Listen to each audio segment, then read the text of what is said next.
Thank you. Let me join those who have spoken before me to pay tribute to Chris KIRUBI, my friend. It is very difficult to talk about Chris KIRUBI, and I think great people like him, we get many angles of those kind of people because they are complex personalities. I didn't know him for a long time.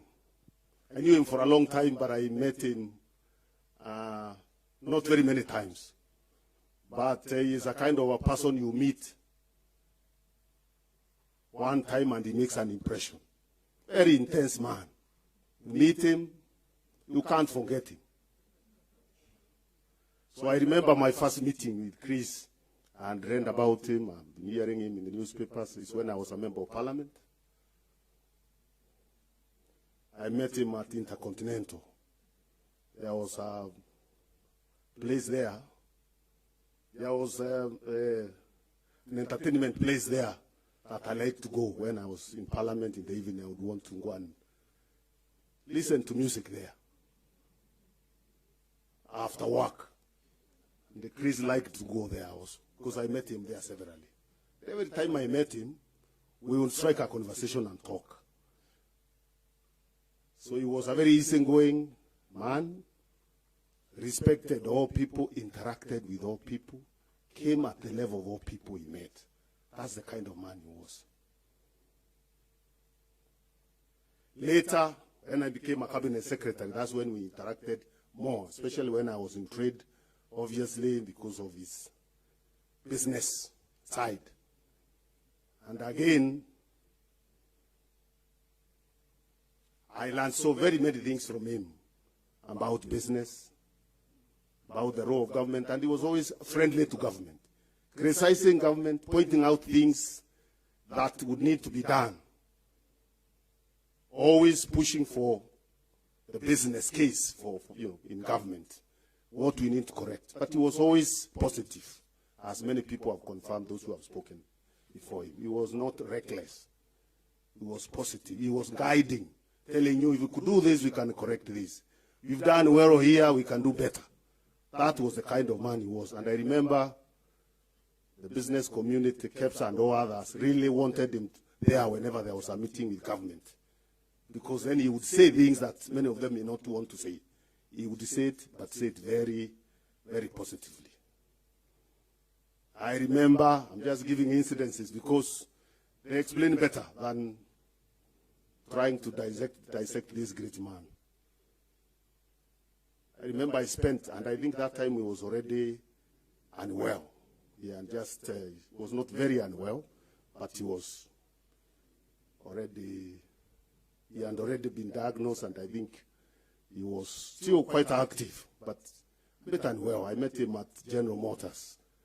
I had gone to open some of their facilities there, and they had refurbished. We spent very many hours with him, very many hours. And we kept talking. He was never short of ideas. He would keep you busy. He was that kind of a man. And I visited him here severally. Actually, that room there. When he was unwell, and you sit with him, he will talk more than you, and he's unwell. You forget actually that he was unwell. He will serve you. People don't know Chris was also a very humble man. Because sometimes people mistook his the way he spoke as arrogance.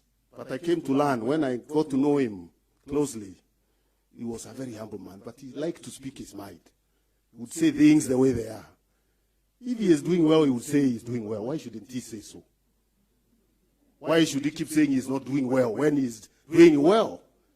He was one of the biggest investors in this country, indigenous investors, businesses that have employed the people, businesses that are transforming our economy. Now, if he says that, or you show couch and thinking is that this man is bragging. But you can't be bragging if you are saying things the way they are, isn't it? That's how he was. And the last time I met him,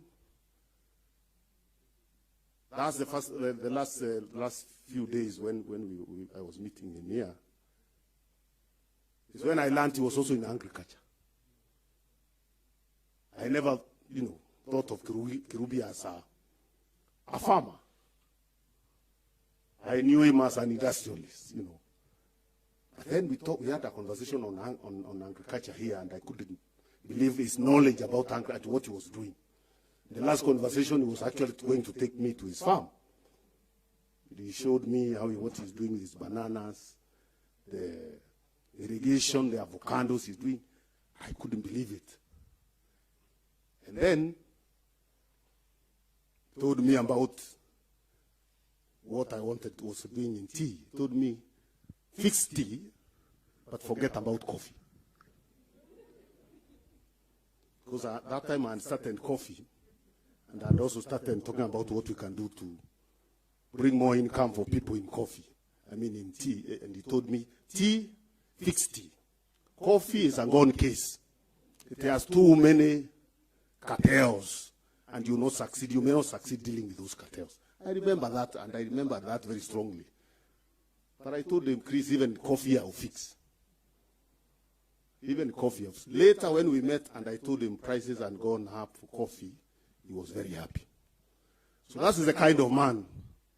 And I want to join those who, especially what Joan Joy said,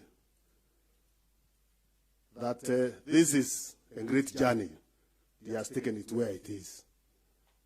The children and the team that he has been working with, I am sure, can still continue this journey. Because this journey is too important. It is a journey contributing to our whole country, journey giving people jobs here, and journey that is not a one-man journey.